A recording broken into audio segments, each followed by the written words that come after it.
Ink and Ash, Memoirs of a Betrayed Soul.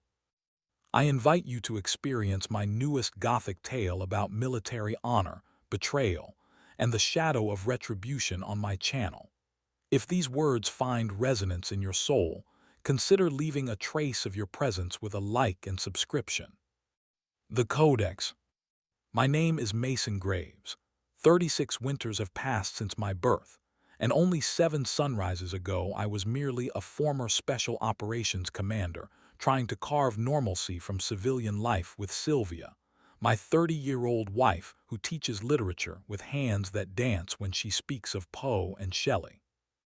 Now, as the leather-bound journal sits before me like a sentient creature waiting to divulge its secrets, I struggle to comprehend how ordinary mail transformed my existence into a labyrinth of nightmares, and how the woman who shared my breath for 3 years became a stranger whose darkness surpasses even the shadows I've witnessed in war-torn mountains. Sometimes the most lethal predators don't stalk the sands of Damascus, but linger behind the wallpaper of your bedroom, wearing the face of someone whose heartbeat you've memorized. 1. The morning run, my ritual of purification. Even this civilian shell requires the discipline of measured movement. 5 kilometers around Shadowmere's perimeter, tracing the same path daily, my footfalls a metronome keeping time with the universe's indifferent clock. The predictability I've crafted like a shield since hanging up my uniform. Returning home with emptied mind and singing muscles, I notice something violating the order of things, a corner of thick parchment protruding from our mailbox like an accusatory finger. Strange. In Shadowmere, postmen only materialize after the church bells toll noon, yet the morning mist still clung to the streets. I slowed, instinctively scanning my surroundings with the vigilance that has become as natural as breathing. The hawthorns walking their Irish setter that always barks 3 times at nothing. Ancient Mr. Cypress tending roses that bloom impossibly large for this climate. 3 children on bicycles that seem to shimmer at the edges, as though not fully formed. A pristine white delivery van with unfamiliar insignia parked beneath the drooping willows. A postman I'd never seen before, headphones like black insects in his ears, sorting envelopes with mechanical precision. Nothing alarming, yet premonition, that faithful companion who has whispered life-saving warnings in 27 operations, now scratched gently at the base of my skull. I approached the mailbox cautiously, as one might a wounded animal, retrieved my phone and documented the package from multiple angles. No identifying markers save my name and address in neatly printed letters, as though written by a machine attempting to mimic humanity. No stamps, no postmarks, hand-delivered by someone who wished to remain anonymous. I lifted the package delicately, fingers mapping its contents through the heavy paper, something rectangular and unyielding. A book, weighing perhaps a pound. No suspicious bulges, no telltale wires, too thin to conceal anything mechanical. Inside my home, I donned latex gloves from the medical kit. Old habits from evidence collection remain etched in muscle memory. With surgical precision, I opened the package. Inside lay a journal bound in leather that seemed too well preserved for its apparent age, as though time had agreed to touch it more gently. Approximately 200 pages, filled with handwriting that flowed across the paper like dark water. I placed it on the kitchen table and opened to the first page. What greeted me stole breath from my lungs. Elegant calligraphy narrated with unsettling detachment the ritualistic murder of a young woman in a hotel room. Not fiction, an observer's clinical report. Suffocation with feather pillows. Precise timing of resistance. Post-mortem muscular responses. Blood pressure fluctuations during dying.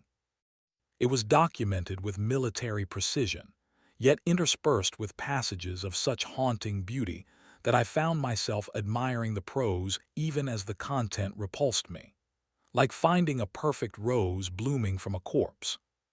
Turning several more pages revealed this was not an isolated incident, but a carefully catalogued series of 6 murders, each described with anatomical correctness and poetic flourish. Dates in the margins indicated these events had transpired within the previous 90 days. But the true horror awaited me deeper within those pages. 2. The margins of the journal were adorned with meticulous feminine handwriting, delicate yet confident strokes providing technical critiques and aesthetic suggestions. The blade's angle creates unnecessary suffering. Consider toxins that leave the face serene. Too much crimson disrupts the scene's harmony. I might have failed to recognize the handwriting had I not lived with its creator for 3 years. But when you've watched your wife annotate student essays by lamplight, when you've collected her grocery lists from the refrigerator door, when you've treasured birthday cards inscribed in her hand, you cannot help but recognize each distinctive curve and flourish of her penmanship. It was Sylvia's handwriting. My wife, who lectured on Gothic literature at Shadowmere University, the woman who once wept for hours after finding a dying monarch butterfly on our porch, the soul with whom I had planned to create new life. Paralysis seized my limbs as though I'd been struck by lightning. Then professional instinct reasserted control, verify before concluding. I retrieved a note Sylvia had written last autumn, comparing each letter, the slope of her script, the peculiar way she crossed her T's with a slight upward flick. No doubt remained. This wasn't merely her casual scrawl. This was her academic handwriting, precise, deliberate, the hand she used when engaging with literature. She had composed these notes with intention and care, not in hasty afterthought. I poured amber whiskey into crystal at 9 in the morning, the liquid catching sunlight like trapped fire. One mouthful. Then I proceeded as my training dictated. I began constructing a case file. For the next 120 minutes, I photographed each page with forensic thoroughness, paying particular attention to the marginalia. I examined the binding for stray hairs, skin cells, or other biological evidence. Nothing.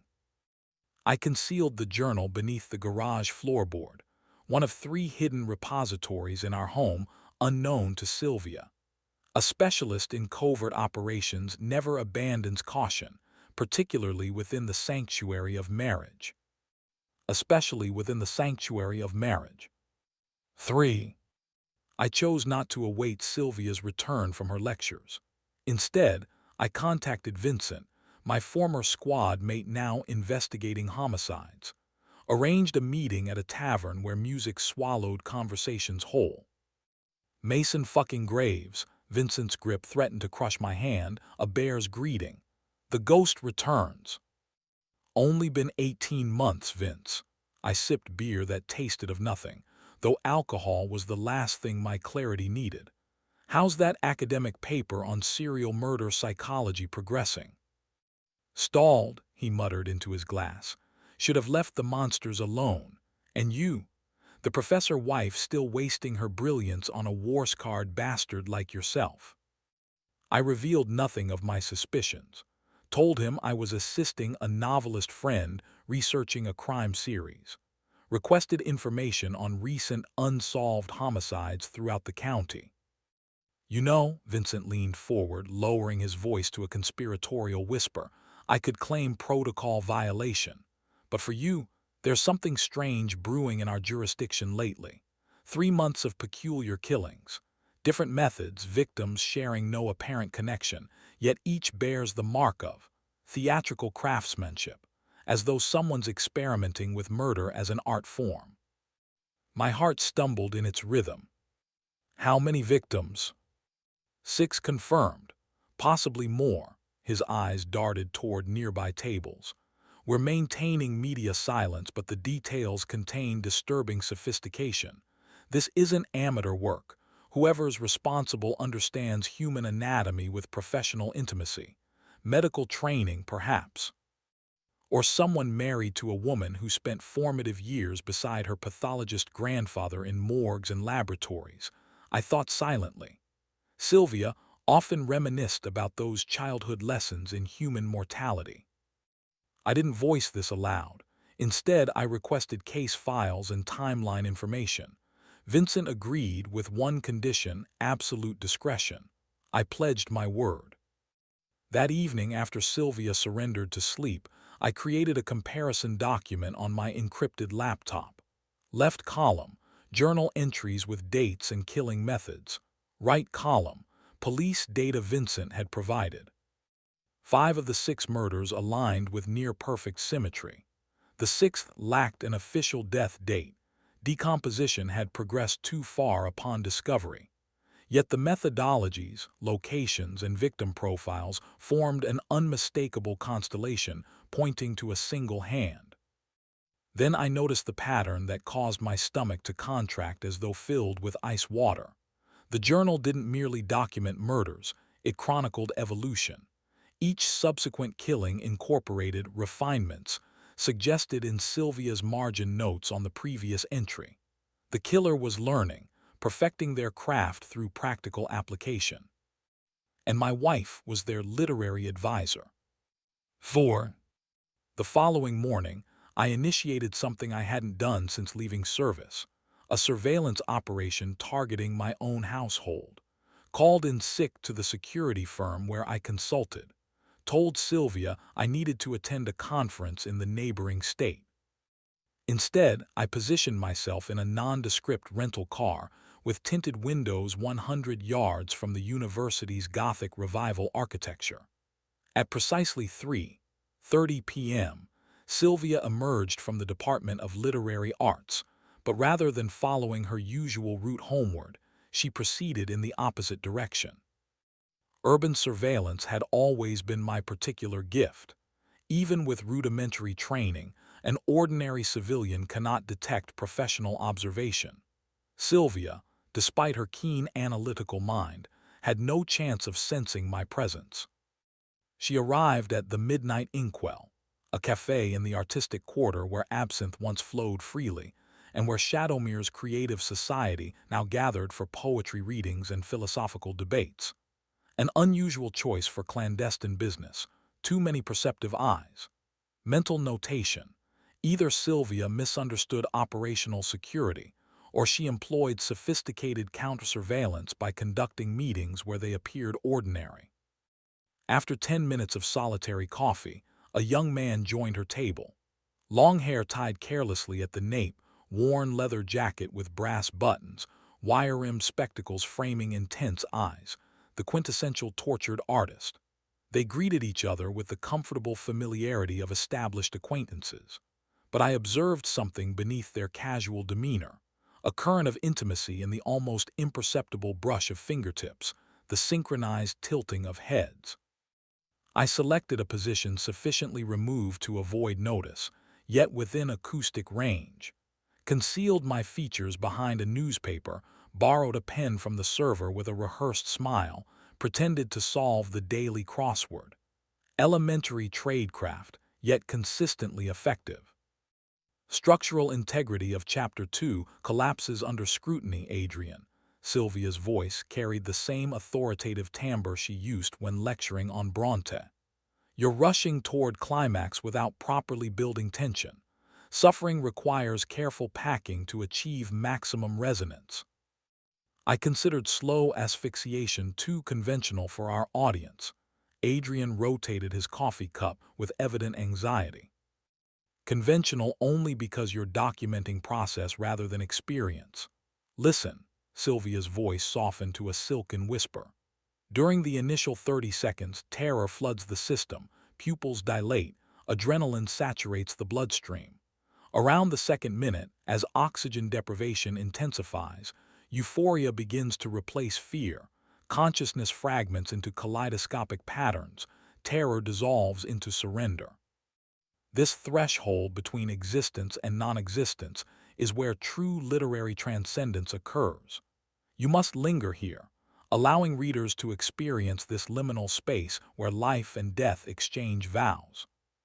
Her words might have passed for academic enthusiasm to untrained ears, but I detected physiological markers impossible to conceal: dilated pupils, flushed décolletage, microscopic perspiration above her upper lip, unmistakable signs of arousal that betrayed her calculated exterior. Sylvia wasn't merely consulting. She was reliving the experience with visceral pleasure. "What about the theory of author-character fusion?" Adrian inquired, voice barely audible. "That's the most sacred aspect." Sylvia leaned closer, and I strained to capture her words. "A true writer must transcend imagination and become the character entirely, experience their desires as personal imperatives. Only through this alchemical transformation does writing achieve authenticity. The Grand Master believes." The shattering of porcelain interrupted her revelation as a waiter dropped his tray nearby. When conversation resumed, they had pivoted to more innocuous literary discussions. My surveillance continued through 2 additional days. Sylvia met Adrian at various cafes, always engaging in similar conversations that danced along the edge of literary theory and something darker. Yet nowhere did they explicitly acknowledge murder, only cryptic references to creative process and material immersion. On the 3rd day, pattern deviation. Instead of a cafe rendezvous, Sylvia drove directly to Adrian's residence, a small Victorian cottage on the misty outskirts of town. She remained inside for precisely 2 hours and 17 minutes. When she emerged, her face maintained professional composure, but her eyes betrayed her.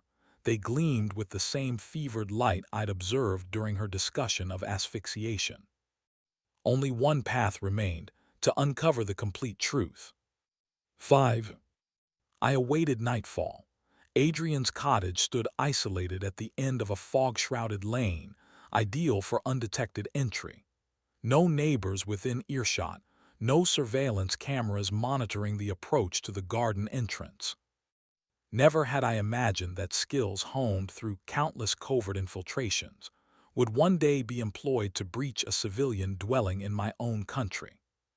The lock surrendered after 5 minutes of gentle persuasion. No alarm system, typical artistic disregard for material security. Inside, stillness broken only by the gentle ticking of an antique clock. The scent of old books mingled with another odor I recognized from 100 battlefields, the metallic signature of blood. The sitting room resembled the workshop of a deranged archivist, walls covered with photographs, maps, newspaper clippings. Cork boards displayed intricate diagrams with scarlet threads connecting disparate elements. I approached cautiously, examining the photographs. Human faces frozen in time, location markers, excerpts from police documents. The victims. All 6 murders meticulously documented, with crime scene photographs, victim movement patterns, timeline charts. Every detail aligned perfectly with the journal descriptions. Centered on one board, a photograph of Sylvia, clearly taken without her knowledge, perhaps through a telephoto lens. Surrounding her image, arrows connecting her to various components of the investigation. She wasn't peripheral to this scheme. She formed its gravitational center. Yet something felt discordant. Why would Adrian document Sylvia's involvement so thoroughly? This violated fundamental principles of conspiracy. Unless... The coppery scent intensified suddenly. It emanated from behind a partially closed door. My weapon materialized in my hand as though conjured. I approached silently and nudged the door with the barrel. Adrian's body reclined in a clawfoot bathtub like a macabre art installation. Clothing discarded in a careful arrangement on the tiled floor. Life extracted with surgical precision. A single elegant incision across the carotid artery. Blood spatter patterns on the wall revealed he had been standing when attacked, then carefully arranged in the basin to facilitate drainage. Professional methodology, beyond the capabilities of most literature professors. Beside the bathtub, atop the closed toilet lid, rested a stack of papers weighted down by a blood-encrusted scalpel. With gloved fingers, I lifted the uppermost page. It was a manuscript draft in Adrian's distinctive handwriting. It described his own murder, with identical anatomical precision and poetic sensibility found in previous entries. But the narrative terminated abruptly mid-sentence.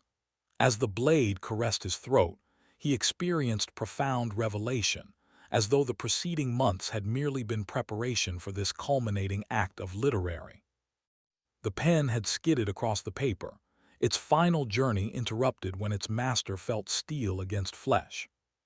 This was not merely a series of murders. This was a living manuscript written in vital fluid, where each new author became the final chapter in a predecessor's story. And Sylvia was neither victim nor accomplice. She was the editor-in-chief. 6. I returned home 2 hours before dawn, methodically erasing evidence of my presence in Adrian's cottage. The ancient floorboard in our bedroom protested softly beneath my weight as I entered. Sylvia lay curled on her side of our bed, breathing deep and rhythmic. I reclined fully clothed atop the duvet, closed my eyes without surrendering to sleep, listening to night sounds while contemplating what other secrets might reside within the woman lying mere inches from my body. At precisely 3:15 a.m., our front door opened and closed with practiced quietude. Footsteps ascended the stairs with a stealth Sylvia had never previously displayed. She hesitated at our bedroom threshold, silhouette framed in the doorway as she studied the contours of my body. I feigned deep slumber, but through crescent-shaped apertures between my eyelids observed her. She appeared unchanged. My Sylvia, hair neatly arranged despite the hour, wearing a modest dress that seemed incongruous for nocturnal activities. Only her eyes betrayed transformation, incandescent with an inner light I'd never witnessed during our years together. "Mason," her whisper floated across the darkness. I manufactured an unintelligible murmur and shifted position, simulating interrupted sleep. "Sorry to wake you." Her voice carried its usual gentle cadence, slightly roughened by fatigue. "It's 3 in the morning." I injected precisely calibrated irritation into my response. In that moment, I noticed what she attempted to conceal in shadow. Upon the wrist of her ivory blouse, nearly invisible in the darkness, minute droplets of blood arranged in the distinctive pattern produced by arterial spray. Sylvia intercepted my gaze and casually adjusted her sleeve. "I need to shower, then try to rest a bit more before continuing work." She moved toward our bathroom. The final chapter proved more challenging than anticipated. Through the partially open door, I heard water begin to flow and Sylvia humming softly. A melody from The Phantom of the Opera, innocent and lilting. The sort of tune housewives hum while arranging flowers. Not the soundtrack one might expect from a woman who had just orchestrated a man's exsanguination. When she returned, she carried the scent of lavender and vanilla. Immaculately cleansed, devoid of evidence. She slipped beneath the covers and turned toward me, offering the same smile that had greeted me each morning for 3 years. "I'm exhausted but fulfilled," she whispered, eyelids drifting closed. "Sometimes the perfect word can transform an entire narrative. You understand?" "I understand," I replied, gaze fixed on shadows dancing across the ceiling. And truly I did. Throughout 16 years in special operations, I had encountered countless murderers, professional assassins, terrorists, sadists of every variety. Yet never had I encountered someone who so perfectly concealed monstrous reality beneath ordinary appearance. Most disturbing, I had shared intimate space with such a being for 3 years without detecting the slightest dissonance. My wife breathed softly beside me, her sleeping face displaying innocent tranquility. Yet my mind projected images of Adrian's lifeless form, his unfinished manuscript, and walls adorned with evidence of methodical murder. I couldn't yet comprehend our connection to these killings, but certainty crystallized regarding one thing. This represented only the beginning. Beneath our seemingly ordinary existence, elaborate designs were unfolding, portions of which remained concealed from my understanding. I watched Sylvia's peaceful repose and contemplated how certain discoveries transcend battlefield horrors in their capacity to destroy. Chief among these, realizing the person you've loved exists only as fiction. The literary experiment. Morning consciousness arrived like a thief. I remained motionless, listening as Sylvia prepared for her day. Familiar sounds, fabric rustling, porcelain cup against saucer, heels measuring distance across hardwood, now registered as counterfeit melodies. Imperfect simulations of domesticity. Each utterance seemed fabricated, delicate construction concealing unfathomable darkness. After the front door sealed her departure, I rose and sought purification beneath scalding water. Standing immobile as heat assaulted my skin, I made a decision that irrevocably altered my course. I would hunt the woman who wore my wife's face. 1. Effective surveillance requires a command center, a sanctuary from which to orchestrate observation without discovery risk. I deliberated extensively before selecting the appropriate location, my woodworking studio in the detached carriage house. Sylvia never ventured there, honoring unspoken territorial boundaries. Her conceptualization of gender roles remained traditionally compartmentalized, another element of her carefully constructed persona. Equipment acquisition demanded discretion, only technologies obtainable without digital fingerprints. Unlike sanctioned operations with organizational resources, I couldn't requisition specialized tools through official channels. Sullivan provided assistance, former communications specialist from my unit who now operated a boutique electronics shop in the neighboring township. Domestic surveillance, he arched an eyebrow when I outlined requirements, eyes narrowed, reading minute facial cues, suspecting infidelity. Something analogous, I responded, expression carefully neutral. No interrogation forthcoming, he raised palms in surrender. But consider this observation, Graves. Most men seeking these devices ultimately discover precisely what they hope to disprove. If he could only fathom the truth. The system I assembled balanced compactness with functionality. 5 microcameras smaller than shirt buttons, wireless, autonomous power extending 10 days, motion activated to conserve energy. Miniature microphones matching those deployed for diplomatic intelligence collection.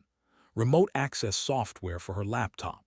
Throughout installation, disquieting familiarity surfaced, identical protocols used when preparing to capture high-value targets in Damascus. The critical difference, my current target shared my surname. Device placement accounted for Sylvia's behavioral patterns. Camera positioned in the lower corner of her study bookshelf provided comprehensive workspace visibility. Secondary unit embedded within bedroom ventilation grating. Tertiary concealed within grandfather clock in our sitting room. Fourth, installed behind electrical outlet cover in the entrance hall. Fifth, incorporated into bedside lamp design. Microphones distributed strategically for optimal acoustic coverage. Pre-configured components allowed efficient installation during Sylvia's university hours. Professional expertise ensured success. 3 hours sufficed for comprehensive system calibration, testing, and activation. No component remained visually detectable without specialized counter-surveillance equipment. The most technically challenging aspect, penetrating her laptop security. Sylvia maintained password discipline with academic rigor. Success came only through knowledge of her habit of recording complex character sequences on bookmark reverses. The bookmark in her annotated edition of The Turn of the Screw yielded the necessary credentials. I installed monitoring software in 17 minutes, significantly outpacing projected time frame. When Sylvia returned that evening, surveillance commenced. From my carriage house station, I observed her movements across divided monitor display.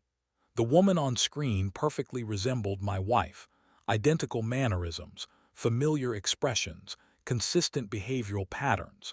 Yet now I perceived beneath this flawless simulation the predator beneath, a carnivore performing domesticated contentment. 2. For 3 consecutive nights, observations revealed nothing extraordinary. Sylvia graded student papers, read 19th century poetry, watched documentary programming on her laptop. No suspicious activities, no unusual behaviors. Self-doubt began crystallizing within my certainty. On the fourth night, pattern disruption occurred. At precisely 1:28 a.m., Sylvia awakened with unnatural abruptness, as though responding to inaudible summons, carefully extracted herself from bed after confirming my unconsciousness. Barefoot, she proceeded to her study and activated her laptop, connecting headphones. I engaged the remote access program. My monitor mirrored her display, a secured website requiring sophisticated authentication protocols. Design minimalist, lacking identifying characteristics, obsidian background, alabaster text, elemental forum architecture. Upper left corner displayed an hourglass symbol, unusual iconography for literary discussion platforms. Sylvia entered private communication with user identified as the Grand Master. Correspondence history contained hundreds of exchanges, considerably exceeding anticipated volume. Their dialogue extended 6 months retrospectively, predating the murder sequence significantly. The 7th chapter of Requiem demonstrates transcendent execution, wrote the Grand Master. Collector responses surpassed expectations. They characterize your contribution as revolutionary. Inquiries regarding creator identity have multiplied. The artist maintains anonymity through necessity, Sylvia responded.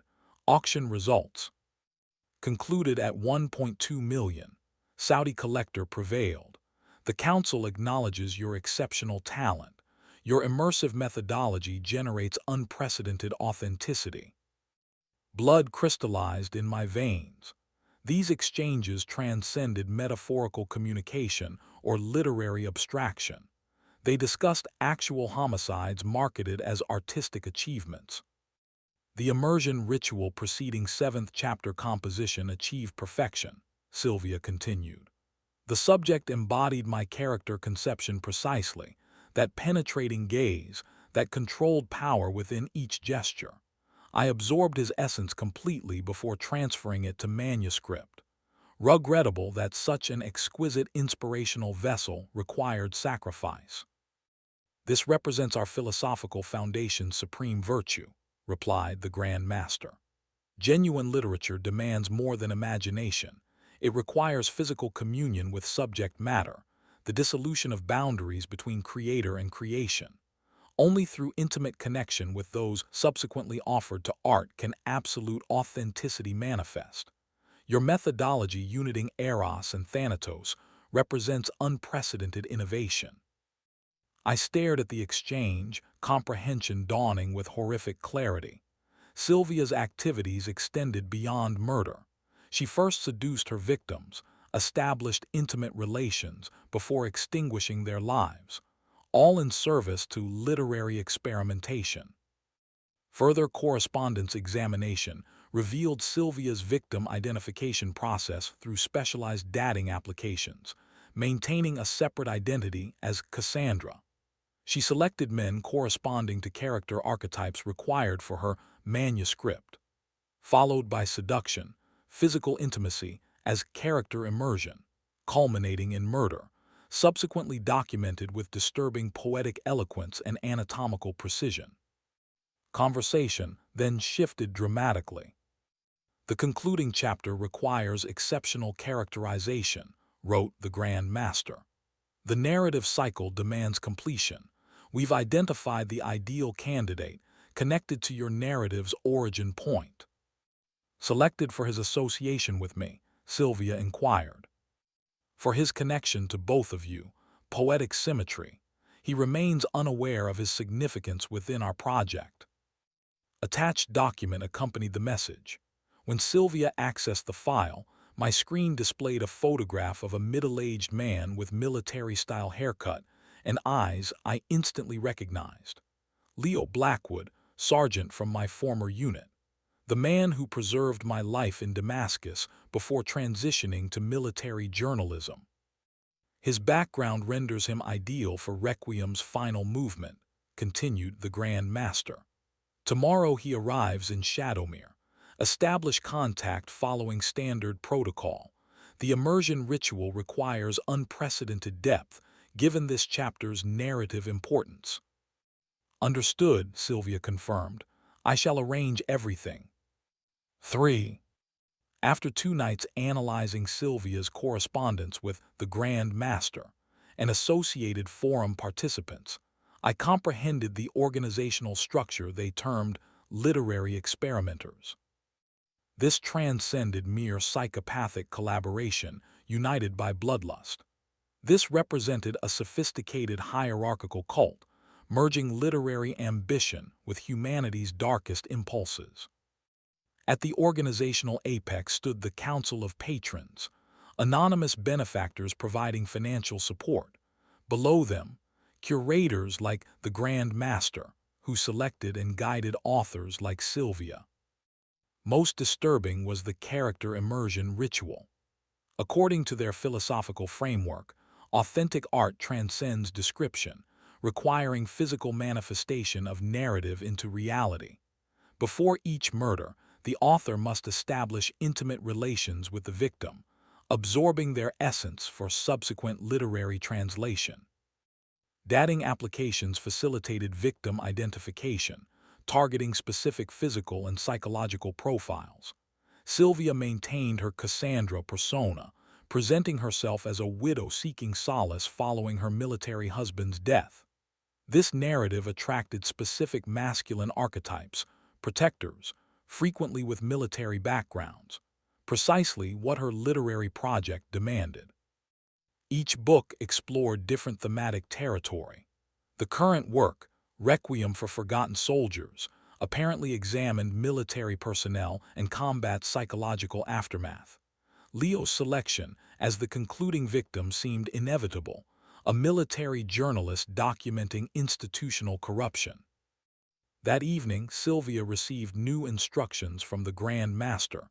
Subject has arrived in Shadowmere. Accommodations at Harborview Hotel. Commence acquisition sequence. I observed as she accessed her dating application, activated her Cassandra profile, and initiated search protocols. Leo appeared in results, recently registered, disclosing authentic identity and professional details. Unsuspecting prey voluntarily revealing personal information to a predator. Sylvia liked his profile, then composed a brief message. Military journalist. My late husband served in Damascus. I've always respected those brave enough to document war's uncomfortable truths. The lure was cast, the hunt commenced. What began as murder investigation had metamorphosed into exploration of human perversion, disguised as artistic pursuit. And my wife wasn't merely participating. She represented a celebrated practitioner within this macabre exhibition. 4. The day following my discovery regarding Leo's targeting, I investigated Sylvia's previous victims more thoroughly. Each murder displayed unique characteristics, but I now sought fundamental commonality, victim profiles, and immersion ritual methodology. Through law enforcement connections, I accessed photographic documentation of all 6 victims, men of varying ages, professional backgrounds, socioeconomic circumstances. Surface examination revealed no obvious connection. However, digital footprint analysis exposed a pattern. All maintained profiles on identical dating platforms. All 6 sought partners matching specific criteria, intellectually sophisticated, unattached literature enthusiasts, precisely the persona Cassandra embodied. Additional pattern emerged during investigation. Each victim's death occurred exactly 72 hours following initial Cassandra contact. Assuming consistent methodology, Leo had maximum 3 days remaining from their first exchange. That night, Sylvia again accessed her computer. She created a detailed document outlining Leo's seduction strategy. Clinically precise, sequential plan where every element was calibrated with military precision, from initial meeting location to conversational topics, from fragrance selection to postural presentation. every detail calculated to trigger specific psychological responses. The meticulous planning of a predator. She had thoroughly researched his biography, collected photographs, analyzed behavioral patterns through social media, knew his coffee preferences, literary tastes, cinematic inclinations, all information strategically deployed to create kindred spirit illusion during seemingly chance encounter. The document concluded with section titled Immersion, detailing intimate contact specifications, not as passionate exchange but clinical procedure necessary for essence absorption, preceding termination. I read these instructions, composed by the woman I'd shared life with for 3 years, recognizing nothing of the person I believed was my wife. This document originated from consciousness entirely alien to human experience, calculating, dispassionate, viewing people merely as material for perverted literary experimentation. Leo awaited identical fate as previous victims. Seduction, intimacy, extinction, all serving authentic artistic creation. Cold rage accumulated within me. Not emotional, not impulsive, the calculating, focused fury of a marksman identifying critical targets. 5. The subsequent day I began identifying the Grand Master, the mysterious curator orchestrating this elaborate performance. Sylvia's correspondence contained minimal personal information, but subtle indicators, phrasing patterns, literary references, punctuation idiosyncrasies, provided analytical foundation. One conversation mentioned the Grand Master had previously rejected Sylvia's first manuscript submission. This substantially narrowed investigative parameters. Among Sylvia's personal archives, I discovered a folder containing rejected manuscripts and publisher correspondence. One document stood out, scathing critique from renowned literary analyst using pseudonym V. Halloway. Review language demonstrated exceptional cruelty, not merely rejecting the manuscript, but systematically destroying the aspiring writer's confidence. Your prose exhibits the characteristic feminine inability to comprehend authentic human darkness. You merely skim existential despair's surface, lacking courage to explore genuine psychological abysses. This provided crucial insight. I researched V. Halloway, enigmatic critic who never appeared publicly without facial concealment, always masked at literary events, allegedly preserving critical objectivity. Limited online information existed, but one archived photograph captured my attention, image from literary award ceremony 5 years prior. V. Halloway, wearing distinctive Venetian mask, shaking hands with recipient. Visible on the critic's exposed wrist, distinctive scarring pattern immediately recognizable to military personnel. Such scarification results from thermite grenade proximity. I'd observed identical markings on soldiers who survived close-range deployment of such weapons. 6 hours of intensive research connected disparate elements. Literary critic with military background, individual concealing facial features, expert in anatomical and psychological trauma, topics frequently addressed in published critiques. Sylvia preserved complete collection of Literary Observer publications featuring V. Halloway articles. Chronological examination revealed significant stylistic evolution approximately 4 years previously. Language became increasingly technical, emotionally detached, with heightened emphasis on suffering's physiological manifestations. Identity possibilities narrowed considerably. 6. Leo wasn't responding to communication attempts. His phone consistently directed to voicemail, uncharacteristic for someone maintaining constant connectivity. This suggested only one conclusion. He had arrived in Shadowmere and potentially faced imminent danger. I activated emergency military communication protocol, coded message to secure email with passphrase Arctic Storm. This emergency channel established during Damascus deployment for critical situations. If Leo checked communications, he would recognize this transcended friendly reunion, representing highest-level alarm. Meanwhile, Sylvia operated with disturbing efficiency. Monitoring her dating application activity revealed she had already established contact with Leo through her Cassandra persona. Initial meeting scheduled for the following evening at the Siren's Call, establishment frequented by veterans in Shadowmere's Harbor District. The literary experimenter's methodology demonstrated elegant simplicity in its brutality. Sylvia would seduce Leo, engage in immersion ritual intimacy, then terminate him, completing her requiem for forgotten soldiers. I couldn't permit this outcome. However, overt intervention created unacceptable risk. The literary experimenter's network depth remained unknown, potential accomplices unidentified. At 1627, Leo's response arrived, concise, employing military cipher conventions. Nighthawk 1, contact confirmed. Meeting at Stone Harbor, ETA 2200. Stone Harbor, our designation for abandoned lighthouse keeper's cottage, 7 kilometers from Shadowmere. Location known exclusively to former unit members. By 21:45 I reached the rendezvous, having implemented counter-surveillance measures throughout transit.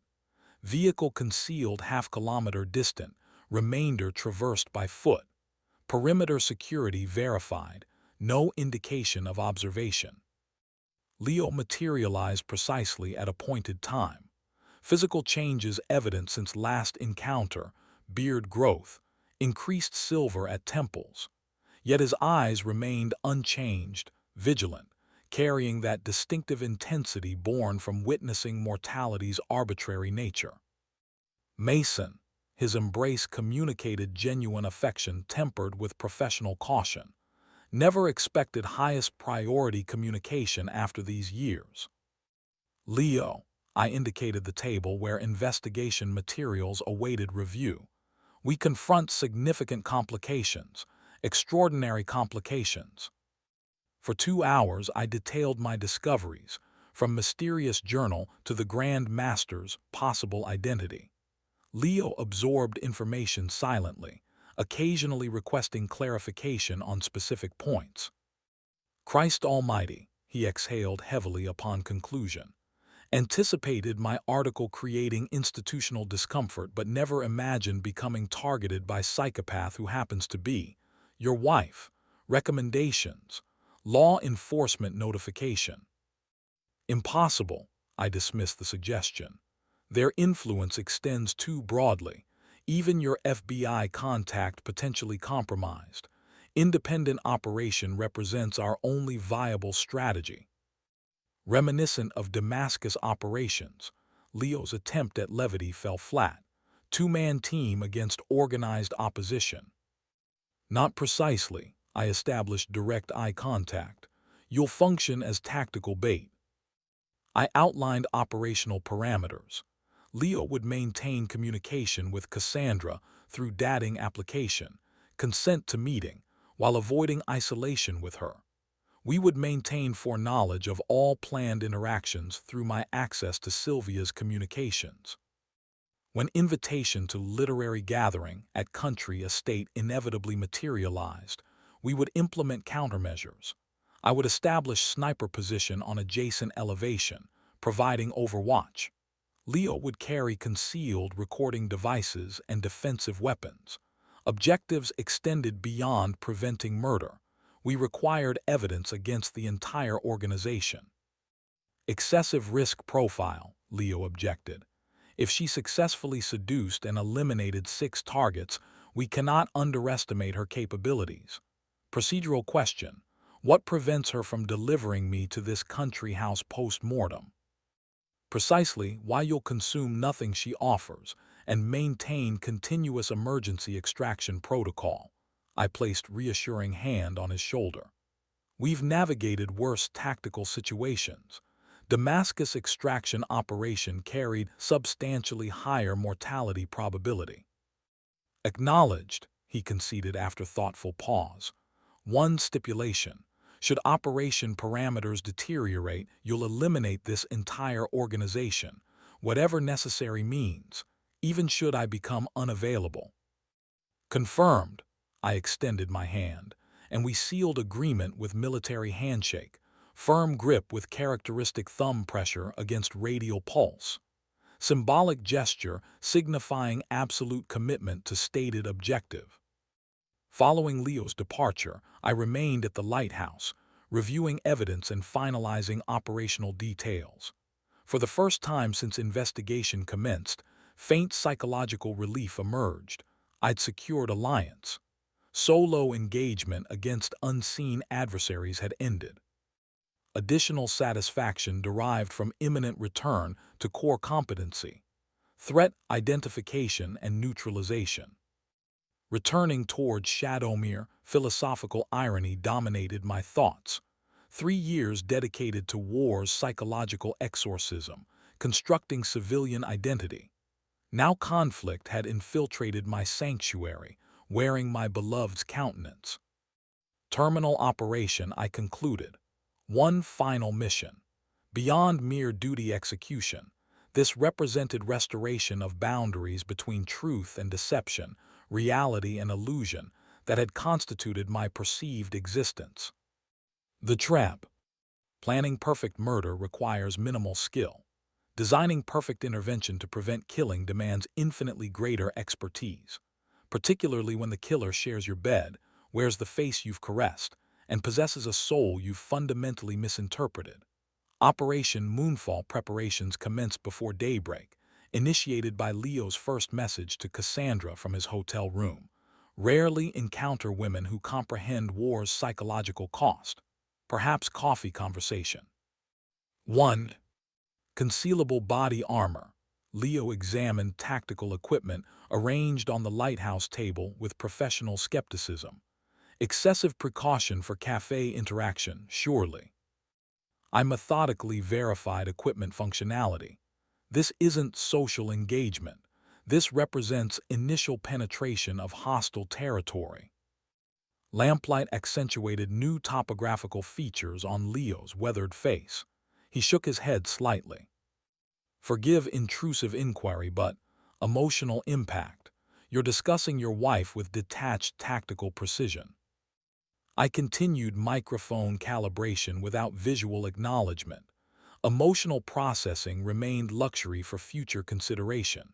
Perhaps after operational conclusion, I would permit myself to feel the devastation. Perhaps. The woman I cherished never existed. My voice emerged with mechanical neutralness. Sylvia represents elaborate facade. Behind this construction exists something I never truly recognized. Leo nodded silently, accepting this fundamental truth. 2 hours passed in meticulous operational preparation. 3-phase implementation strategy. Initial contact establishment in public venue, surveillance during anticipated seduction sequence, and terminal intervention at rural property. Projected location for planned termination. Leo's equipment included state-of-the-art surveillance technology. Subdermal microphone implanted beneath collarbone, appearance identical to minor scar tissue. Transmitter with 6-hour independent power source concealed within belt buckle mechanism. Tracking beacon embedded in left boot heel. Right wrist adorned with chronograph containing molecular analysis capability. Submersion of stem in liquid immediately transmitted chemical composition data to my receiver, identifying sedatives or toxins. Never consume anything unobserved during preparation, I repeated for emphasis. Decline pre-opened containers, reject pre-mixed beverages. Even supervised preparation requires vigilance, create distraction and conduct substance analysis. Operational protocols understood. Leo's expression conveyed mild irritation. Not my first deep cover infiltration, Commander. First against adversary, who has successfully terminated 6 trained individuals. His expression sobered immediately. Technical methodology question, Mason. She's your wife, not physically imposing. How? Does she overcome resistance? I completed his inquiry. Fundamental tactical error, underestimating based on physical parameters. Sylvia practices advanced yoga, emphasizing flexibility rather than conventional strength development. However, she possesses sufficient musculature to maintain arterial compression or manipulate edged weapons effectively. Additionally, I referenced her medical documentation. Undergraduate studies included 3 years of pathological anatomy, preparation for forensic career path. Her grandfather, senior pathologist, initiated her anatomical education. Only following her father's death did she transition to literary studies. Career redirection resulting from grief response, or liberation from constraining influence, I noted. Personal journals contain multiple references to her father, restricting her authentic literary expression. I provided Leo with miniaturized injection system designed to resemble decorative piercing. Function: emergency countermeasure, polyurethane microcapsule containing broad-spectrum antidote compound with central nervous system stimulant. If experiencing numbness, disorientation, or instinctive danger recognition, press firmly against skin. Complete dose administration requires half-second. Effects manifest within 30 seconds. Comparable to epinephrine response. More intense, preferable to termination via cantharides and synthetic opioid combination. Second victim's cause of death. Leo examined the device thoughtfully. Survival probability assessment. 78%, I calculated immediately. Adjusted for physical condition, operational awareness, and support resources, significantly exceeds Damascus extraction parameters. Damascus operation carried 90% mortality projection. His expression softened momentarily. Your assessment then? 10% immortality opportunity, I recalled my own words. Our traditional gallows humor, strangely comforting after years of separation. 2. I established surveillance position on commercial building rooftop opposite. The siren's call, 3 hours before scheduled rendezvous. Thermal imaging system, directional microphone with parabolic amplifier, digital optics with 60-fold magnification capability, standard reconnaissance equipment adapted for urban deployment.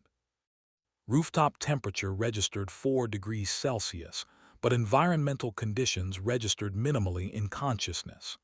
Physiological systems engaged sniper state, controlled respiration, movement conservation, sensory focus narrowed to target environment.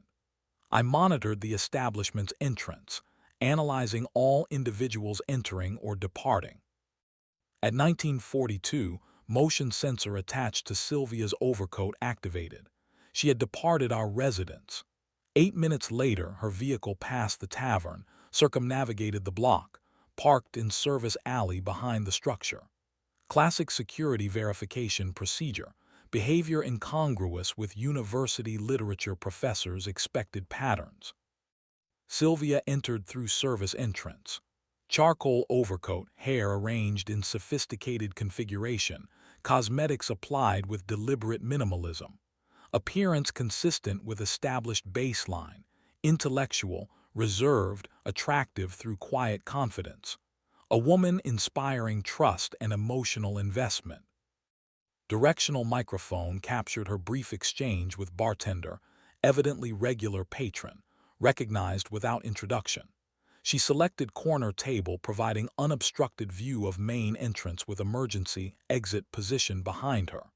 Military positioning instinct I'd never previously observed in her behavior. Literary periodicals occupied adjacent rack. She selected publication and commenced reading, periodically monitoring entrance. At precisely 20:00 chronometric precision, Leo entered the establishment.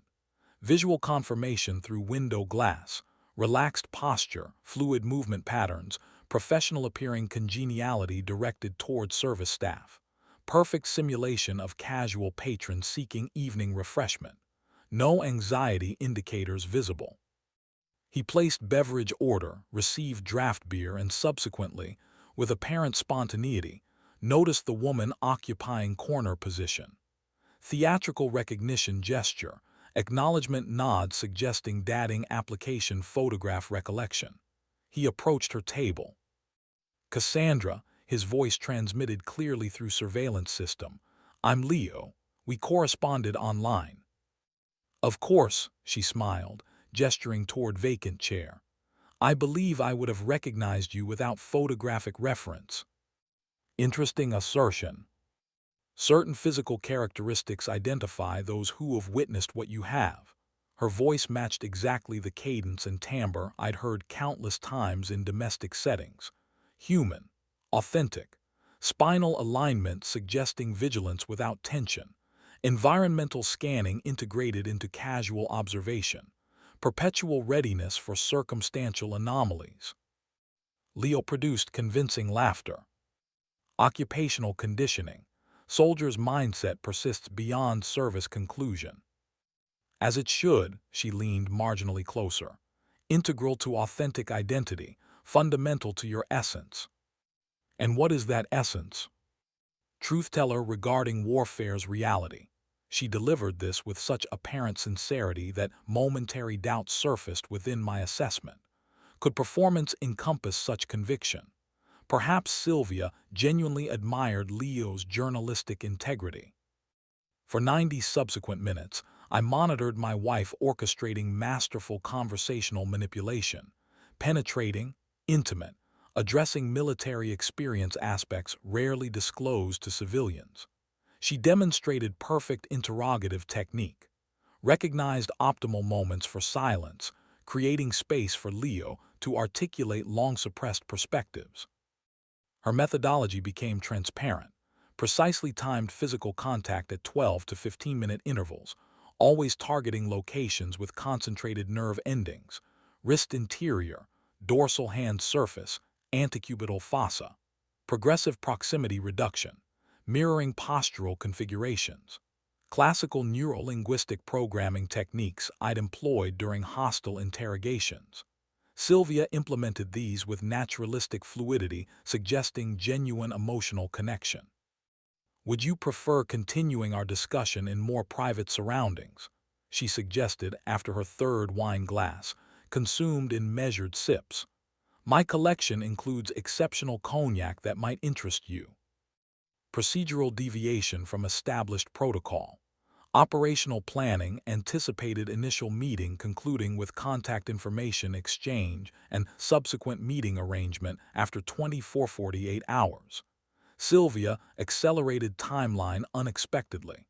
Potential security consciousness or expedited project completion motivation.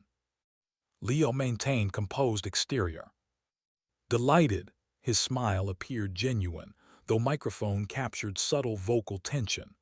My accommodation lies across town, and I arrived without transportation. I have my vehicle, she placed her palm atop his hand, maintaining direct visual engagement. Transportation provided. Danger signal registered. Entrapment developing prematurely. I discreetly activated Leo's emergency notification system, triple vibration sequence, our established withdrawal signal. He should have manufactured departure excuse, postponed interaction. Instead, Leo disregarded protocol. Excellent suggestion, he rose from his chair. Allow me to settle our account. From observation position, I witnessed their departure. Sylvia directed him away from her vehicle's documented location, proceeding in opposite direction. Anomalous behavior. I rapidly secured surveillance equipment and initiated parallel tracking along adjacent street, maintaining visual contact through intermittent alleyway glimpses.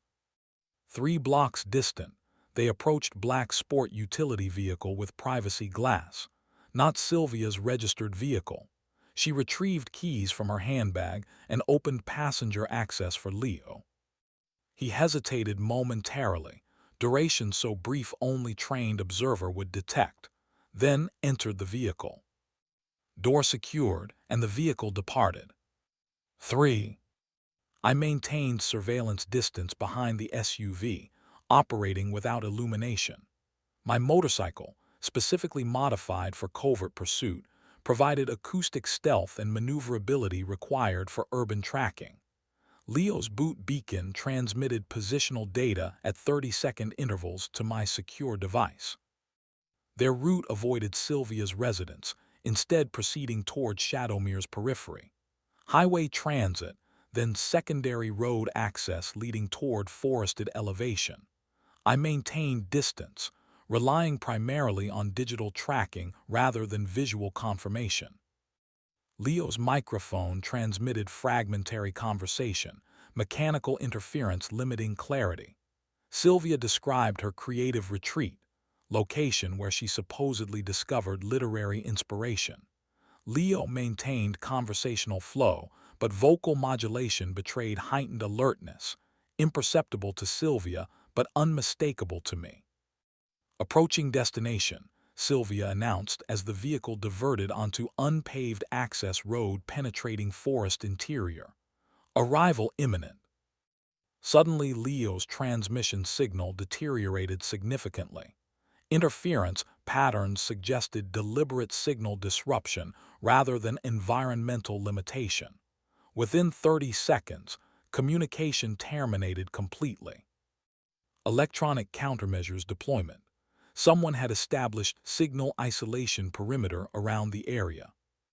I accelerated, reducing pursuit distance. Operational security became secondary to maintaining target contact. Upon reaching the unpaved road junction, the SUV had vanished from sight. Only atmospheric particulate matter slowly resettling in moonlight remained. Leo's tracking beacon continued transmitting, though intermittently and with significant temporal delays. Final coordinate transmission indicated position approximately 3 kilometers within forest boundary. I concealed the motorcycle within dense vegetation and proceeded on foot.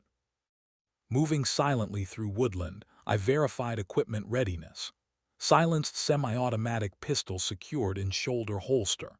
Tactical blade positioned in boot sheath. Compact flashlight with red filter preserving night vision. Infrared optics temporarily positioned above eyeline. Methodology identical to countless previous operations, distinction being target parameters. After approximately 1 kilometer, forest density decreased, revealing substantial clearing. Centered within Stood Country Estate, dual-level Victorian architectural style featuring extensive veranda, 8 vehicles positioned on gravel reception area. First-floor illumination subdued, upper level maintaining complete darkness. Optimal location for what precisely? Literary gathering, ritualistic homicide, something beyond current intelligence assessment. I advanced utilizing natural cover. Approximately 50 meters from primary structure, I identified initial security personnel, substantial individual in formal attire positioned at building corner. Characteristic stance, hand position beneath jacket, armed sentinel. Second security operative patrolled perimeter, completing circuit at 6-minute intervals. Professional security implementation, suggesting paramilitary training, incongruous with conventional literary organization security requirements. I circumnavigated the structure maintaining forest concealment. Rear gardens featured landscape illumination creating alternating light-shadow patterns. Environmental conditions permitted approach by even moderately trained individual. For specialist, near-effortless infiltration. Infrared optics revealed additional personnel on upper level, stationary figure at bedroom window aperture. Probable sniper maintaining constant surveillance of rear grounds and forest perimeter. At that moment, 2 formally attired men wearing Venetian-style facial coverings emerged onto the veranda. They ignited tobacco products, engaging in subdued conversation. Final presentation commences within 60 minutes. Partial statement reached my position. Unprecedented artistic achievement anticipated. Concluding chapters invariably provide maximum dramatic impact, his companion responded. Considering creator-subject relationship, masterpiece virtually assured. Their discussion concerned Leo, his imminent termination as final chapter within their depraved project. I had approximately 1 hour to locate and extract him. Unexpectedly, Leo's tracking beacon resumed normal transmission, signal strength and consistency restored. Positional data indicated subterranean location, basement level or underground structure beneath the estate. I began access point assessment. Main entrances maintained security presence, ground floor fenestration likely integrated with alarm systems. However, all structures contain vulnerability points. Victorian architecture frequently incorporated service access points, ventilation systems, concealed entrances for household staff. Completing secondary perimeter circuit, I identified potential infiltration point, small dormer window on rear roof section, partially obscured by ornamental vegetation. Optimal entry location. 4. Communication check. Acknowledge. Leo's voice through receiver remained faint but unmistakable. Confirmed, I whispered, maintaining structural concealment. Status report. Operational. Current position basement level. Environmental assessment suggests medical facility or surgical theater. Weapons restraints. Disarmed. Physical mobility unrestricted but egress blocked. External locking mechanism on access point. Sylvia's location. Departed approximately 10 minutes ago, stated intention to prepare audience. Mason. Situation assessment indicates unexpected complexity. Initial classification suggested literary organization, but evidence now suggests cult-like structure. Ceremonial garments, symbolic wall decorations. Transmission interrupted suddenly. I suppressed expletive and continued advancement toward dormer window. Approach required traversing covered veranda, utilizing construction scaffolding remaining from facade restoration, culminating with direct roof access. I completed initial stages without detection, navigating security observation zones with mathematical precision.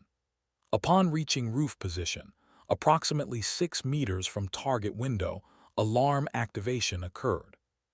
Not resulting from my infiltration, alarm originated within the structure. Alternative security breach or scheduled system activation. I established immediate concealment against roof surface, eliminating visual profile. Security personnel below engaged in rapid movement, communicating via radio devices. However, they converged toward main entrance rather than initiating roof surveillance.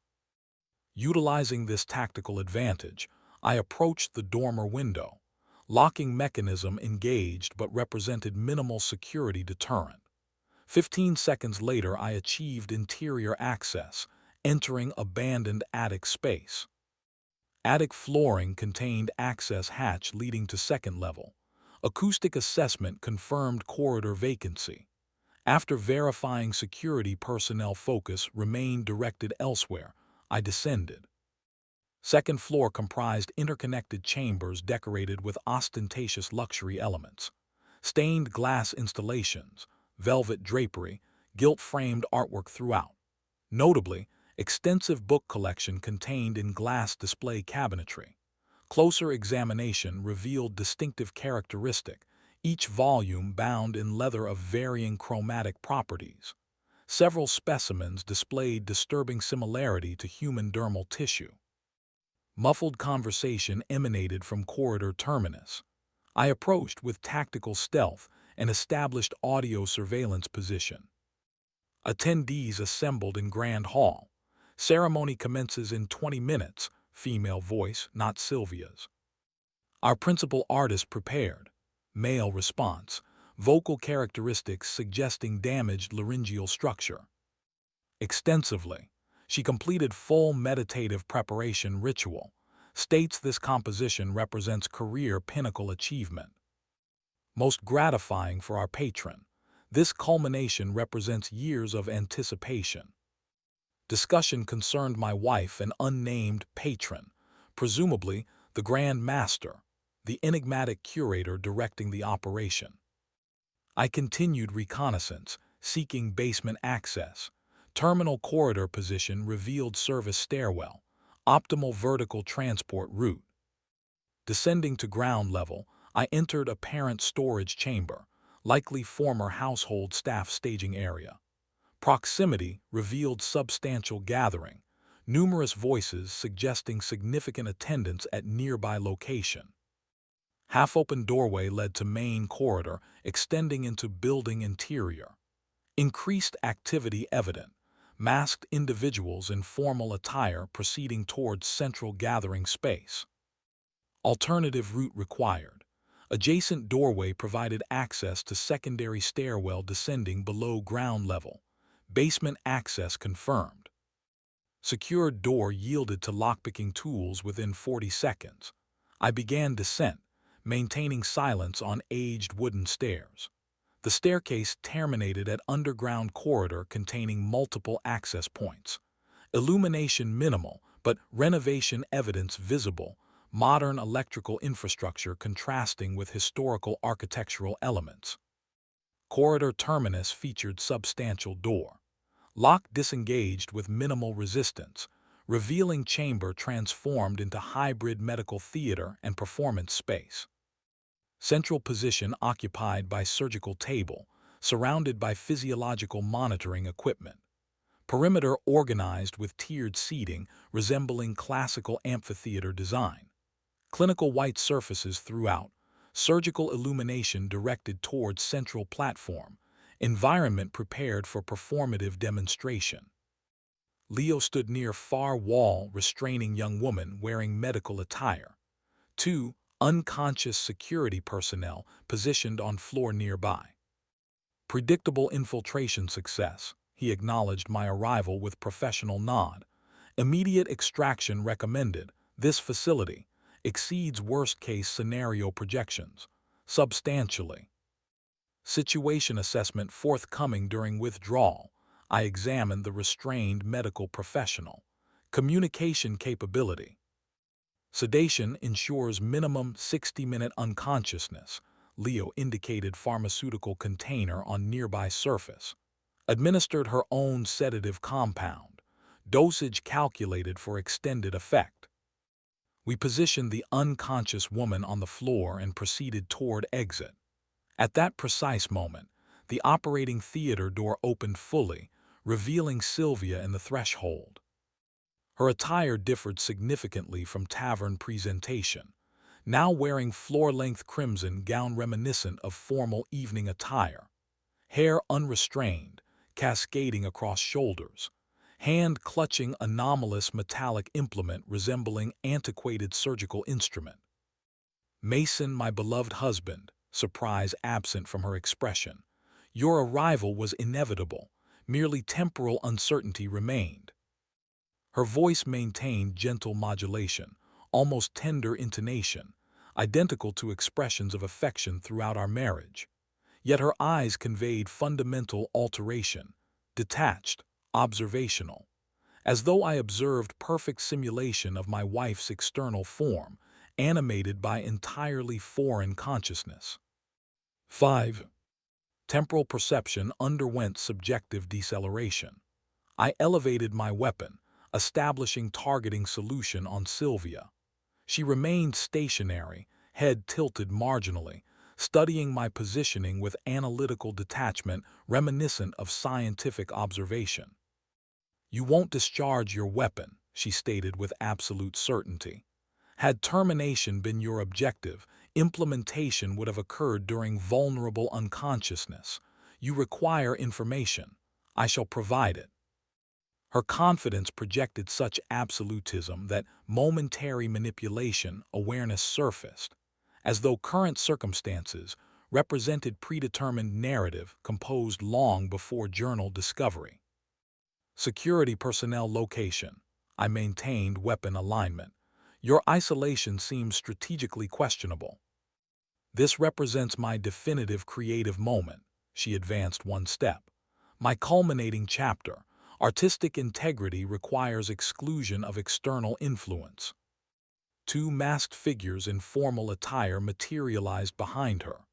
One maintained threshold position while the second entered the chamber, brandishing silenced handgun. With limited exceptions for editorial supervision, Sylvia smiled without acknowledging their presence. They ensure experimental purity. Floor position, both subjects, commanded the armed individual. I maintained current stance. Leo similarly retained vertical positioning, executing subtle lateral displacement to establish separated target profile. Fundamental combat maneuver increasing adversary targeting complexity while expanding our engagement zone. Auditory processing dysfunction, Sylvia simulated surprise. Unusual, typically weapon presentation elicits immediate compliance. We represent statistical anomaly, I responded. Precisely why your presence was required. She approached closer, disregarding my weapon. Common individuals produce common narratives. Extraordinary literature demands extraordinary participants. Peripheral vision detected Leo's preparation for kinetic engagement. His apparent relaxed posture concealed weight distribution shift characteristic of imminent action. I slightly lowered my weapon, creating intentional distraction. Your psychological condition requires therapeutic intervention, Sylvia. I modulated voice to project calm authority, addressing acute psychological crisis. This environment, gesturing toward surgical theater, represents cognitive delusion rather than objective reality. Fantasy construction resulting from pathological processes. This represents my most authentic creation, she emitted hollow laughter devoid of genuine emotion. Fundamental artistic failure, describing experiences outside personal reality. Their suffering remains theoretical, their exaltation hypothetical. My composition utilizes literal blood, experiential authenticity. Leo initiated action sequence. Single fluid movement toward armed individual, simultaneously evading projectile path and disarming technique. I executed rightward evasion, combat roll, and neutralized threshold guardian.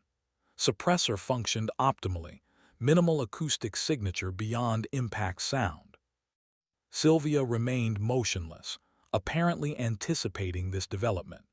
She retreated one step, observing as Leo fractured the first operative's radius before rendering unconsciousness through precise temple strike. Exceptional, she whispered with disturbing appreciation.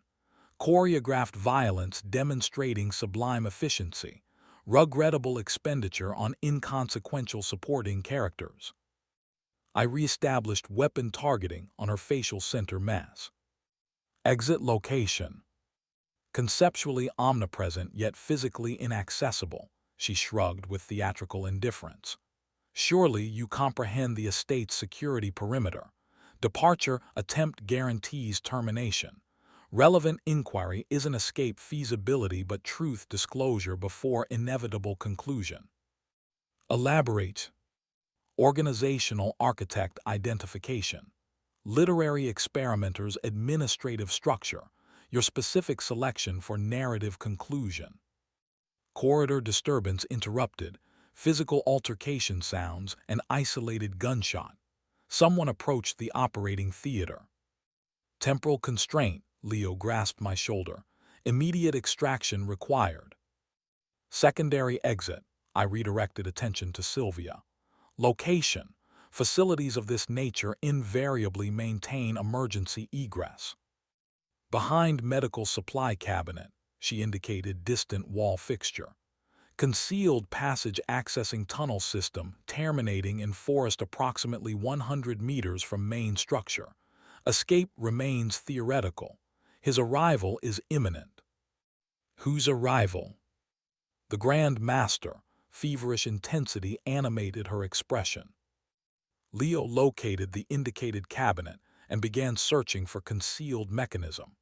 I maintained weapon orientation on Sylvia while simultaneously monitoring primary entrance. Approaching footsteps resonated through corridor, measured, unhurried cadence suggesting absolute confidence. The methodical advance of predator certain of prey containment. Access confirmed, Leo announced, displacing the cabinet to reveal narrow dark passage. Immediate departure recommended. I began strategic withdrawal toward concealed exit, maintaining visual contact with Sylvia. She made no attempt to prevent our escape or alert others. She simply observed with satisfaction, like playwright witnessing successful scene execution. "You're accompanying us," I secured her arm. "Insurance for unimpeded departure." "Improbable," she shook her head, meeting my gaze directly. "My rightful position remains here, with him." The operating theater door began opening. Zigzag. Threshold occupied by masked figure, military surgical mask design constructed from polished metal, concealing entire facial structure. Substantial physical presence, formal attire incorporating surgical garment elements with military uniform components. Right hand clutching scalpel, left maintaining sidearm. "Your arrival was anticipated, Mason." His voice triggered immediate recognition. Distinctive vocal pattern absent from my perceptual experience for 4 years, yet unmistakably familiar. Colonel Holloway. Involuntary exhalation accompanied by weapon lowering through psychological shock. The masked individual raised hands deliberately and removed metallic facial covering, revealing authentic features. Severe burn disfigurement, left facial hemisphere absent, replaced with biomechanical prosthetic components. Right eye biological, left replaced with cybernetic enhancement emitting subdued crimson illumination. "Military designation revoked," he corrected. "Current identity, the Grand Master." Theatrical nomenclature, admittedly, but literary community appreciates performative elements. Sylvia approached him and established position at his side, regarding me with triumphant expression. "Your sniper capabilities exceeded all unit personnel, Mason," Holloway continued. "Operational completion compulsion represented defining characteristic. This precise quality influenced my selection of your wife for this creative enterprise." Leo silently established position adjacent to me, prepared for engagement. Both of us temporarily immobilized by revelation's psychological impact. Holloway's status had been officially recorded as deceased, terminated through coordinated explosive detonation in Damascus, according to official documentation. Remains unrecoverable, but survival categorically impossible given explosion parameters. Apparently, impossibility required recalibration. "Our physical forms bear war's permanent inscription," Holloway gestured expansively, as though acknowledging unseen audience. "Literary domain offers alternative reality construction. This manuscript represents retribution against society's collective amnesia regarding our sacrifice." From positions behind him emerged 4 additional males. Recognition immediate: Reynolds, Zimmerman, Hayes, Carter. Former unit members, officially deceased during identical operation as Holloway. "How?" Sentence fragment interrupted by Sylvia's interjection. "Your military experiences remained undisclosed, Mason." Her tone contained genuine resentment. "They provided comprehensive disclosure. Civilian casualty quantification resulting from your targeting miscalculations. Are you cognizant?" "Fabrication," single-word response. "Accurate assessment," Holloway confirmed, hand traversing facial disfigurement. "However, exceptionally persuasive fabrication, sufficient to transform psychologically vulnerable literary aspirant with damaged professional confidence into retribution instrument. You deserved equivalent suffering, parallel to our experience." Holloway's finger traced profound scarification. "Operation Hourglass experienced betrayal, intelligence compromised to opposition forces. Someone with operational position knowledge." "I never." "Accusation doesn't target you," Holloway produced mirthless laughter. "Responsible party identified with certainty." nodding toward Leo. Our esteemed military correspondent, specializing in institutional corruption exposure, individual who sacrificed operational security for journalistic advancement. Leo's complexion blanched noticeably. Absolute fabrication, I never. Transmission device discovered among your possessions, stated Carter, advancing slightly. Following your miraculous explosion survival, coincidental perimeter absence during attack initiation. Communications equipment malfunction required battery replacement. Leo's vocalization increased substantially. No betrayal occurred. Irrelevant historical detail. Holloway gestured dismissively with surgical implement. Contemporary significance. Our literary project's culminating chapter undergoes composition today. Principal characters simultaneously functioning as authors and subjects. Unexpected discharge from unidentified weapon. Projectile impact with medical equipment adjacent to surgical platform. Electrical system damage created momentary distraction. I executed immediate evasive maneuver behind medical storage cabinet, ensuring Leo simultaneous protection. Rear security established. Commander, familiar voice originated from concealed passage. Isaiah Rivers stood in the aperture, tactical rifle positioned for engagement. Rivers, disbelief suspended cognitive processing momentarily. Your status. Explanations postponed. He maintained targeting solution on Holloway's group. These individuals corrupted our foundational principles. Protector designation perverted to predator functionality. Loyalty violation.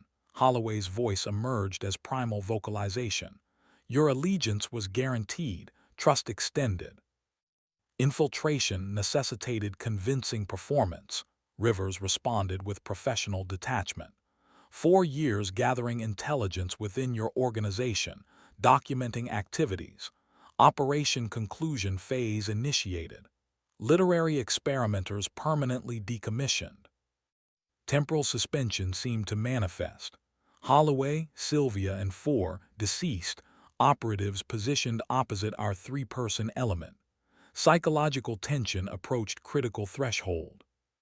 Sylvia disrupted equilibrium first.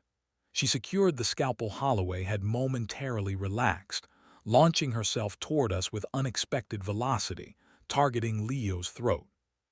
The final chapter requires completion. Her vocalization contained such profound mania that facial features transformed into unrecognizable configuration. I intercepted her attack trajectory centimeters from Leo's carotid artery, secured her wrist, and disarmed her. Sylvia continued resistance with surprising physical strength, producing animalistic vocalizations. Simultaneously, armed engagement commenced. Rivers initiated suppressive fire against Holloway's position. Leo recovered weapon from incapacitated security personnel and joined counterattack. I maintained control of Sylvia while attempting to maneuver toward concealed exit. Her resistance continued with extraordinary intensity. You experienced authentic emotional attachment, she hissed, maintaining eye contact. Acknowledge the truth. Even after discovering my authentic nature, emotional connection persisted. No response seemed adequate. What possible communication could address a woman who represented my existence's central element, while simultaneously embodying nightmare manifestation? Mason, explosive device. Rivers' warning preceded visual confirmation. Holloway extracting cylindrical object and removing safety mechanism. Multiple simultaneous actions followed. I propelled Sylvia laterally away from immediate danger zone, established position behind steel storage unit. Leo entered concealed passage. Rivers discharged final ammunition sequence from his weapon. The explosive device activated, but characteristics deviated from standard fragmentation grenade. Thermobaric weapon, prohibited under international warfare conventions. Ambient atmosphere within the chamber instantaneously achieved metal liquefaction temperature threshold. Final visual perception before consciousness termination. Sylvia standing centered within firestorm, arms extended in apparent embrace of conflagration.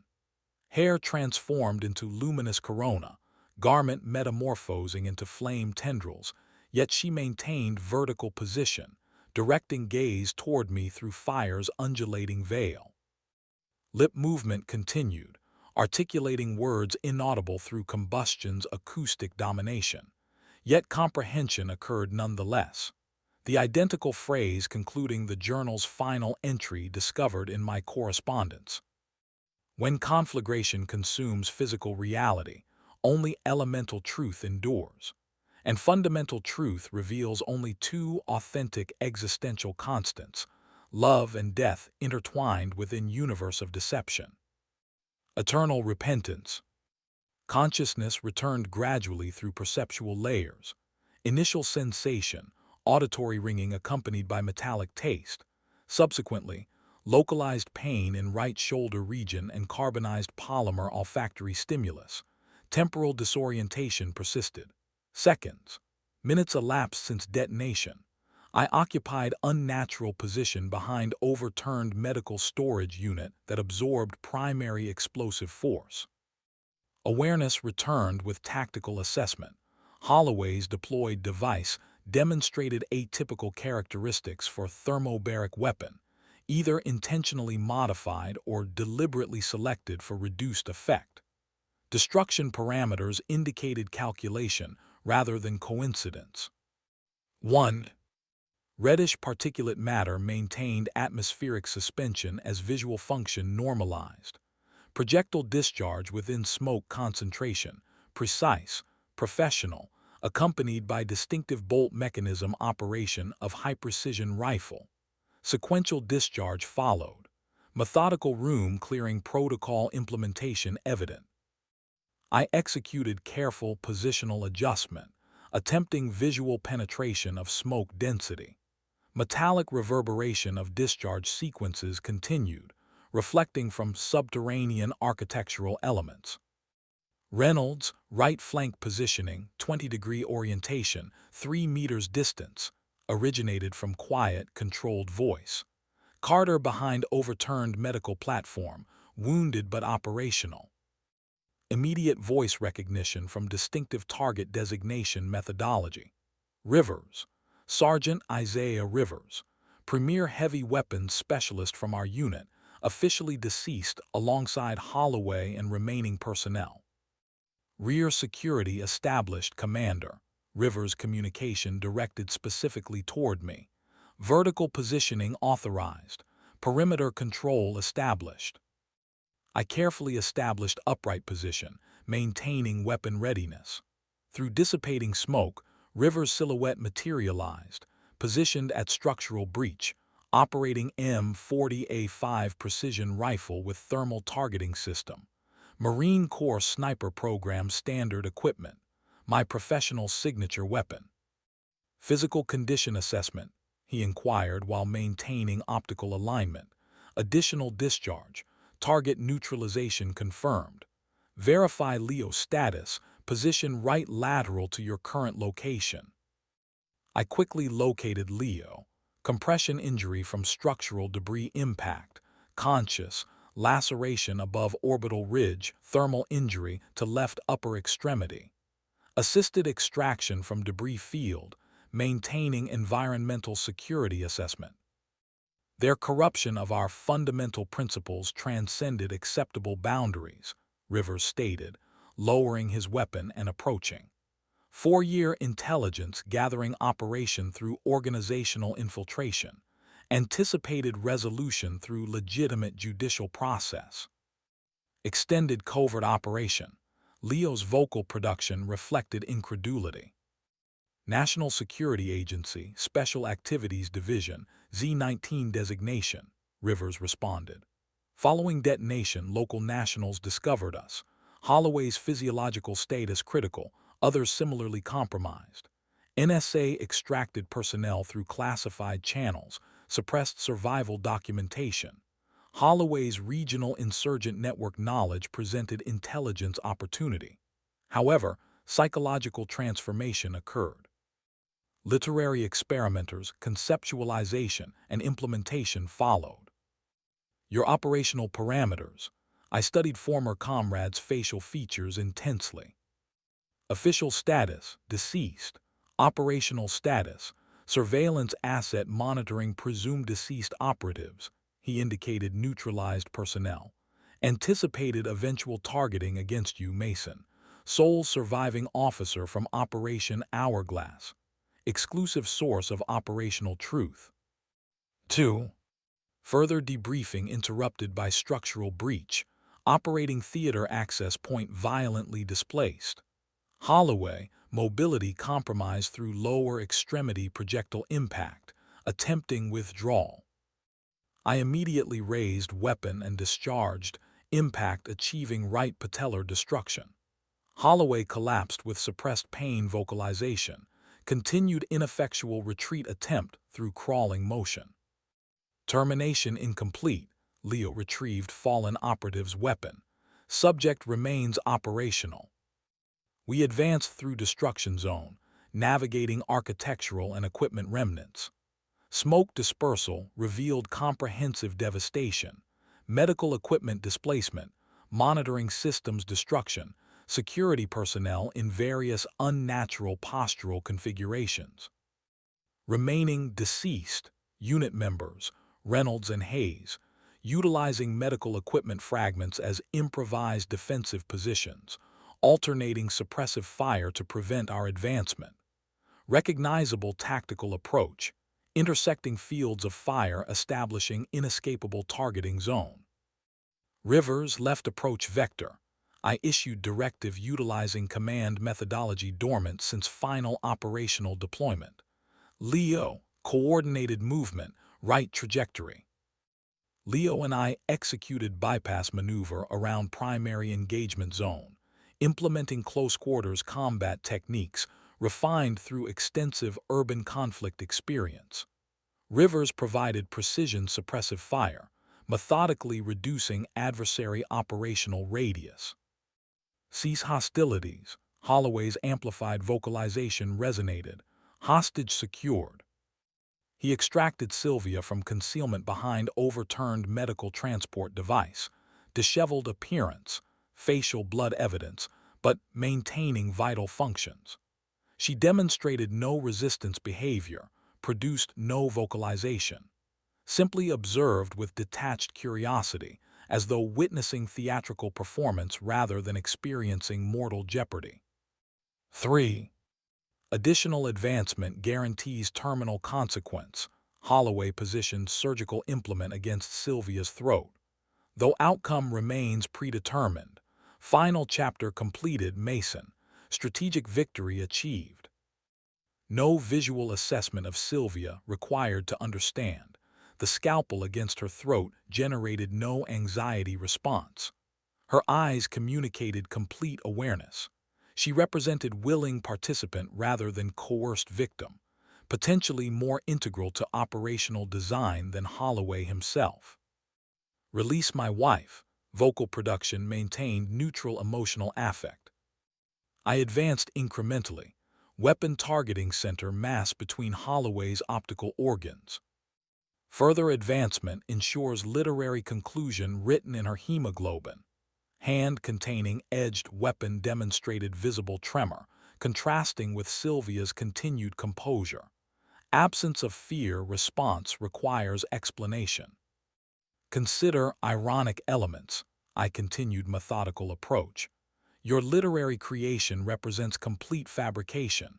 Holloway manipulated you as expendable resource. Maintaining exclusive focus on Sylvia, addressing her directly while disregarding Holloway's threatening behavior. I never engaged civilian targets, Sylvia. Holloway authorized artillery deployment against Al-Hadira settlement. When accountability materialized, responsibility transferal to sniper element followed. 4. Ocular dilation and pupillary contraction. indicated first authentic emotional response observed throughout confrontation. Documentary evidence directly contradicts your statement. Vocal uncertainty evident. Photographic material, video documentation, multiple survivor testimonials personally reviewed. Sophisticated manipulation, definitive response. Fundamental psychological operation methodology. He weaponized your literary aspiration, professional rejection-induced vulnerability, recognition imperative. You became instrumental rather than collaborative. Disregard his deception attempt. Holloway's vocalization reflected escalating anxiety. Self-preservation motivates his claims. Doubt manifestation became observable through micro-expression analysis, indicators imperceptible to untrained observers but unmistakable to experienced interrogation specialists. Subtle orbital musculature tension, minor asymmetrical labial positioning, nearly imperceptible nasal flare. If personal preservation represented primary motivation, I continued advancement, your termination would have occurred during initial evidence discovery. Alternative motivation, comprehension, determination whether authentic Sylvia remained beneath constructed persona. Leo recognized strategic approach, executing imperceptible lateral movement establishing position behind Holloway. Rivers maintained weapon readiness but withheld discharge. Hostage proximity created unacceptable risk parameters. Leo suddenly executed head movement, suggesting unexpected observation behind Holloway's position. Elementary misdirection technique achieved desired effect. Holloway's momentary attentional redirection. Sylvia utilized opportunity to execute sudden movement dislodging surgical implement. I launched immediate physical engagement, impacting Holloway against structural surface. Sylvia established distance, applying pressure to superficial throat laceration. Systematic deception defines your existence. Holloway's venomous whisper penetrated our proximity. Consistency maintained throughout operational history. Abandonment in Al-Hadira when extraction remained viable. Death sentence through abandonment. 4 personnel successfully extracted from active engagement zone, while you maintained concealment behind fortifications. Emotional temperature reduction continued. Your absence from recovery operation resulted from prioritizing personal survival above unit integrity. Weapon positioned against temporal region. War crime accountability mechanisms remain operational. 5. Procedural irrelevance. Rivers unexpectedly interjected, securing his weapon. He extracted specialized communication device and entered numeric sequence. Targets neutralized. Symmetry, protocol implementation authorized. Recognition of classified project designation occurred immediately. Symmetry, Experimental National Security Agency Neurological Technology Program for enhanced interrogation application against high-value targets, officially terminated 5 years previously due to humanitarian concerns. Apparently operational status maintained covertly. Leo directed questioning gaze toward me, receiving negative head gesture in response. Certain information categories maintain hazardous properties for possessors. 20 minutes later, period utilized restraining Holloway and neutralizing remaining operational group members. Medical personnel in specialized protective attire entered the subterranean facility. Movement patterns demonstrated mechanical precision, equipment deployment and preparation occurring with rehearsed efficiency. Holloway, observing their arrival, experienced visible psychological deterioration. First, authentic fear manifestation observed throughout engagement. Negative, alternative resolution demanded. Desperate resistance against restraint. Terminate biological functions instead. I maintained physical control while medical personnel administered chemical sedation compounds. Redirected attention towards Sylvia, who observed proceedings with detached analytical perspective. Their reassignment, experimental subjects, I indicated Holloway and Associates. Each homicide implementation undergoes recreation within their consciousness, with subject experiencing victim perspective. Perpetual recursive loop without termination possibility. My disposition, whispered inquiry, first authentic apprehension manifestation. I directed interrogative gaze toward Rivers, receiving minimal affirmative gesture. Literary recognition achieved, Sylvia, permitted cold satisfaction expression. Your requiem for forgotten soldiers becomes most extensively analyzed composition in neurological research history. Each linguistic construction, emotional response, homicidal implementation undergoes molecular-level examination. You achieve artistic immortality through scientific deconstruction. Medical personnel commenced equipment preparation for transport. One approached Sylvia with specialized injection apparatus.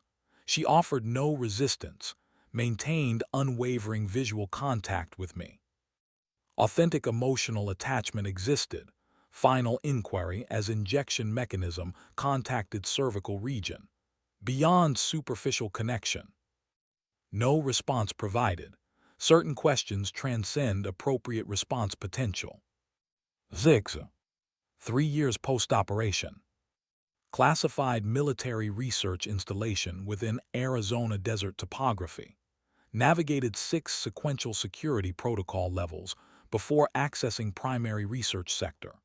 Dr. Alina Westbrook awaits my arrival, neuropsychology specialist with international recognition, officially deceased through terrorist activity 7 years previously. Subject maintains stability. Westbrook escorts me through sterile corridor towards central isolation chamber. Neurological activity demonstrates unprecedented complexity. Observational history lacks comparable precedent. Within transparent enclosure, separated through acoustically impermeable barrier, Sylvia occupies stationary position wearing institutional garment. Physiological form integrated with numerous monitoring devices connected to various cerebral regions. Ocular structures remain open, but devoid of consciousness indicators. Perception, apparently directed toward alternate dimensional plane. Subject experiencing homicide scenario 43. Dr. Westbrook documents observations through electronic interface. Self-reflexive loop initialization complete. Technical clarification requested. Subject simultaneously experiences each termination event from victim perspective, perpetrator perspective, returning to victim perspective, continuing indefinitely. Each homicide event, whether directly implemented or documented, undergoes complete neurological recreation with perfect fidelity. Silent observation of my wife through transparent barrier continues. Facial musculature contorts through invisible agony. Oral cavity expands in silent vocalization. No compassionate response materializes within my consciousness. Only clinical satisfaction regarding retribution mechanisms, precision engineering. Authentic experience of every documented word finally achieved. Whispered observation, though transmission impossibility understood. Dr. Westbrook accompanies me toward facility exit. At security threshold, documentation package provided. Archival interview transcription prepared for authorization, Commander Graves. Signature required. Review of terminal documentation pages. My verbal communication from earlier debriefing transformed into permanent record. Most precise targeting solution ever implemented. Soul destruction while maintaining biological vessel for perpetual penitence. Documentation signed. Departure into desert's blinding illumination follows, leaving behind military secrecy architecture and personal vengeance implementation. Within this illuminated reality, Mason and Sylvia Graves no longer maintain existence. Only Operation Hourglass phantoms remain, eternally suspended within temporal recursion where love and death achieve inseparable integration within endless suffering choreography. Ultimate destructive capacity resides not within physical termination capability. Superior devastation potential exists within technologies perpetuating consciousness, while delivering endless mortality experience without release possibility. If this narrative resonated within your consciousness, demonstrate appreciation through engagement symbols, channel subscription, and emotional response documentation. Gratitude extended for your attention.